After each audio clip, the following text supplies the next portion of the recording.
the last time we left Paul, he appeared in Jerusalem at the temple court, the temple area. A lynch mob literally tries to tear him limb from limb. He must be arrested, which means rescued by the Roman Praetorian Guard. They take him into their possession to kind of rescue him from the crowd. Remember, Paul has to kind of mosh above the crowd. They're carrying him above the crowd. Paul pleads for one more opportunity to try to preach the gospel to the people. He does. They still want to kill him, and so finally they bring him in, and Paul is spending the night in the Roman barracks. Well, now in chapter 23, it's the next day, and the Sanhedrin, which is comprised of kind of like our Congress, two parties who come together to make decisions on behalf of the religious life of the Jewish people, comprised of the Sadducees, who are kind of the more progressives, and the Pharisees, who are more the conservatives. And they're here to find out what in the world are they going to do with Paul. And so here we have in Acts 23, Paul comes before them. He starts to give a defense of himself. And immediately we see that their hostility has not ceased. It's not waned. They are intent on Paul's blood. Okay.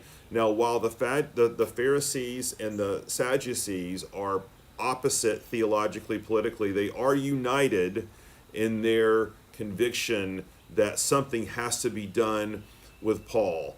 And here they come together. They want his head. They want his blood.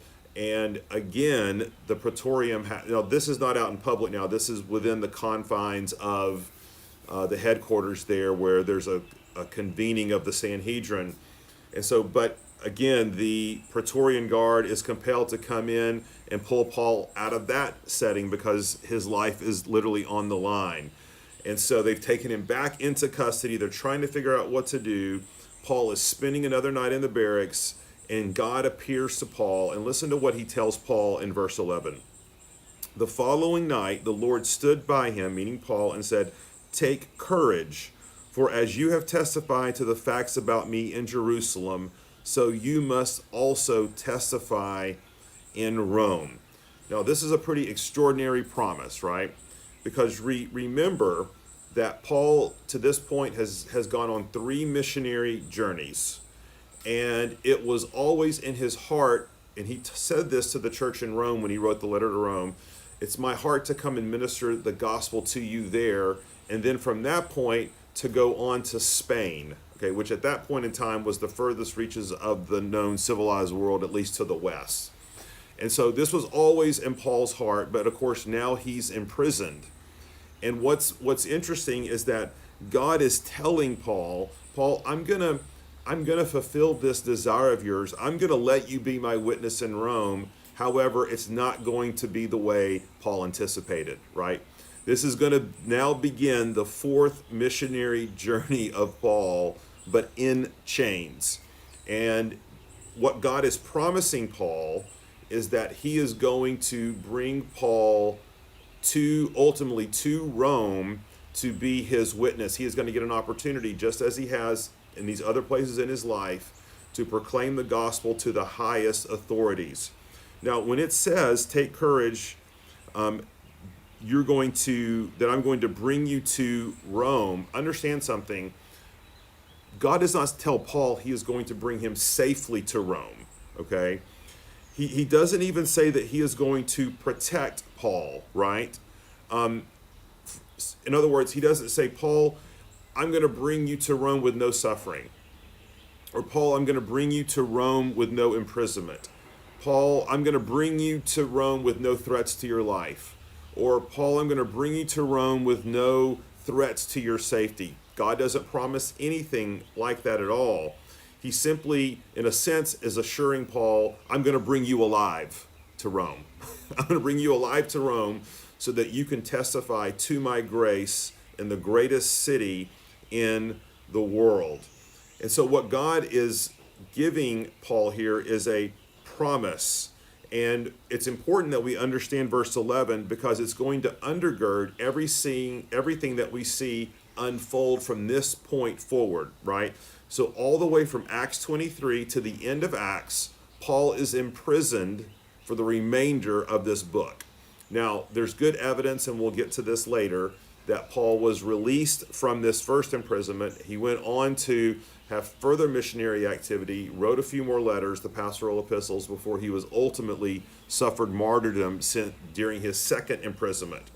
But right now, Paul is going to need this promise, because what is going to unfold is nothing short of 2 years of utter tumult and chaos and threats to his life at every turn. And Paul is going to have to take courage, okay, to know that God is going before him, not to provide him physical safety so much, because we're going to see his life is threatened at every turn, but to provide him an avenue for witnessing to the gospel in Rome. And verse 11 is again the hinge, because upon it, everything else has to be understood. That what we see unfold in these next chapters, these seemingly quote-unquote random events, random coincidences, is in fact explained by the fact that God is sovereign, that he is going before Paul, that he is providentially working, that he is orchestrating these seemingly random times and chances and encounters to ultimately accomplish verse 11. And we see this right off. Look at verse 12, when it says that when it was day, the Jews made a plot and bound themselves by an oath neither to eat nor drink till they killed Paul. And here's what they were going to do. They were basically going to go back to the governor or back to Pilate and the Roman authorities and say, listen, we want to examine Paul one more time. We want to kind of examine him more closely. We need to understand better what he's saying. But their plan the whole time was that there was going to be this group of 40 men who would wait in ambush to kill Paul on the way to his next hearing. Okay, and that was their plot. And of course, this was contrary to every Old Testament law, not to mention civil law, right? And they were that bloodthirsty to take care of Paul and the disturbance he was causing. Well, by chance, okay, look at verse 16. Now the son of Paul's sister heard of their ambush, so he went and entered the barracks and told Paul. Now this is interesting. Tells us that Paul had a family, right? An extended family. Tells us that he had a nephew. And we wonder, how in the world did Paul's nephew hear of this plot? Well, one theory is that people there didn't know that he was Paul's nephew, which seems to be highly unlikely because he was such a public figure. He had lived and studied in Jerusalem. It was most likely because Paul was at this point estranged from his family. Remember, he said he was a Pharisee of Pharisees. His ancestors were Pharisees. Paul was probably cut off from his family. He was a great embarrassment. They had disowned him. But somehow, and Paul's nephew knew of this plot. He was probably a Pharisee himself. And the other religious leaders probably assumed that he hated Paul just as much as everybody else did. But apparently God turned his heart. He went and told Paul, and listen to what Paul does, okay? When Paul hears about the plan to have him killed, now keep in mind verse 11, right? God has promised Paul he's going to bring him safely to Jerusalem. But listen to what Paul does in verse 17. Paul called one of the centurions and said, take this young man to the tribune, for he has something to tell him. So in other words, Paul has gotten word they're going to kill him. Paul also knows about the promise of God to protect him. So what would we expect Paul to do in light of the view of his belief in the sovereignty of God? Does Paul just dismiss his nephew and say, don't worry about it, nephew, God's got this? Is he sort of immobilized and said, well, it really doesn't matter what I do at this point. God's going to protect me no matter what. No, that's not how Paul understands the sovereignty of God. He understands verse 11 as God saying, I'm going to deliver you to Rome. And now he sees verse 16 as the answer to God's promise. You see, what it tells us is that God always accomplishes, or many times, or most often accomplishes his sovereign will, his purposes through means, through secondary means, what we would call secondary causes. He raises up people. He orchestrates circumstances. He providentially orders events. And Paul recognizes this. Paul recognizes that there is no contradiction here between God promising Paul that he's going to keep him safe, and then Paul's nephew coming to him and giving him this word, and then Paul giving a directive for the nephew to go and tell the centurion. Do you see where we're going with this? Paul did not have a fatalistic attitude. Paul's belief in the sovereignty of God empowered him to take bold action. It empowered him to move forward decisively, knowing that he could do this in the confidence that God was in control of this whole situation. Okay, and so what we see in this text is that Paul gets this news from his nephew to the Roman authorities, and that the Roman authorities then move to protect Paul, right, in answer to God's promise. And it says that they gave him this massive escort of hundreds of soldiers and centurions. In fact, they moved him to the coast, some miles to the west, to Caesarea, where Felix, the governor, was residing, and Paul was going to appear before them. And this is an extraordinary circumstance, right? So God has told Paul that Paul is going to be his witness all the way to Rome. And it takes about 2 years for Paul to end up in Rome. But along the way, God providentially moves him from place to place so that he can testify to the most powerful, influential people in the world. You see what I'm saying? And this is extraordinary, because the thing that God uses it is, in fact, the threats and the plots of the Jews themselves. And what an encouragement for us, folks, to know that God is in the middle of every situation. He is working providentially, sovereignly. He is not bound by human circumstance.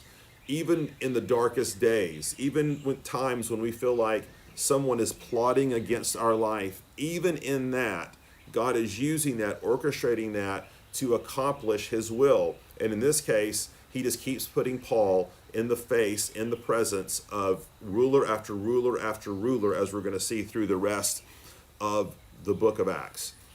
Another thing we can learn from this is don't separate God's sovereignty from his means. So in other words, sometimes we can have a wrong view of God's sovereignty to say, well, if God's sovereign over salvation and circumstances and suffering, then why would I need to pray? Or why would I need to evangelize? If the souls of my children, God has those in his hand, why would I need to share the gospel with them? And again, that's a radical misunderstanding of the sovereignty of God. Paul did not separate those things. He fully understood that the way God most often accomplishes his purposes is through his people, through the actions of his people.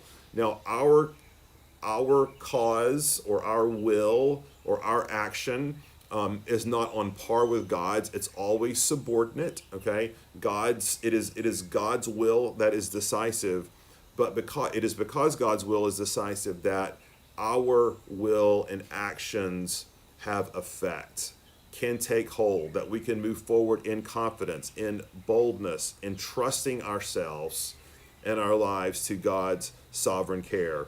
And this is what we're going to find out time after time after time with the Apostle Paul, who always went back to verse 11 and knew that he could take courage because God was moving ahead of him to prepare him the way to be his witness. And this gave Paul spiritual eyes to see God's hand in everything. Oh, God's raising up my nephew. Oh, God is putting me in this place. Oh, God is protecting me.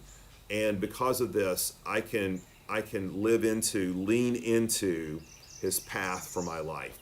And let it be so for us. All right, that's Acts 23.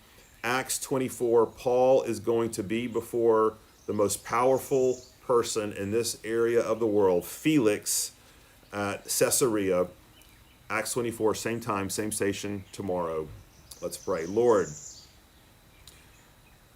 let this theological truth, idea of your sovereignty, let it undergird everything for us.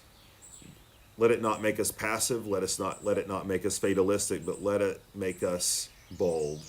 Give us courage, Lord, because of the confidence we have that you are accomplishing all things by your holy will. We ask these things in your Son's name. Amen. All right, thanks, folks.